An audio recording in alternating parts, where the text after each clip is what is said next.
Ողջույն, ես Ռիփսիմե Պետրոսյանն եմ, ապրում եմ Շիրակի մարզի գյուղ Կրաշենում։ Մասնագիտությամբ բանասեր եմ, մանկավարժ, սակայն զբաղվում եմ հասարակական և ձեռնարկատիրական գործունեությամբ։ Այս պահին Կրաշեն բնակավայրում իրականացնում ենք գյուղական զբոսաշրջություն, այսինքն տարբեր բնակավայրերից, քաղաքներից հիմնականում և տարբեր երկրներից քաղաքացիները գալիս են Կրաշեն և մենք օգնում ենք, ցույց ենք տալիս իրենց ինչպես օրինակ կով կտել, խնոցի հարել և նաև արշավներ ենք կազմակերպում, սար ենք բարձրանում, խոտաբույսեր ենք հավաքում և ինչ խնդիր է լուծում մեր գյուղական զբոսաշրջությունը, այսինքն մենք օգնում ենք, նպաստում ենք մարդկանց, այն մարդիկ, ովքեր ապրում են քաղաքներում և գյուղերի հետ առնչությունը շատ քիչ է, օգնում ենք, որպեսզի իրենք կարողանան ծանոթանան գյուղական կյանքին, առօրյային, նաև ուտեն էկոլոգիապես մաքուր սնունդ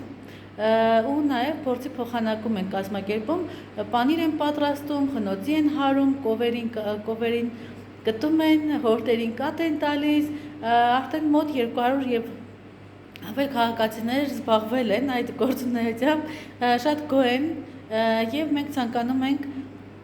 մեր նախաձեռնությունը ընդլայնել և այս դրա համար դիմել ենք այս ծրագրին, թերևս այս կանը, հաջողություն։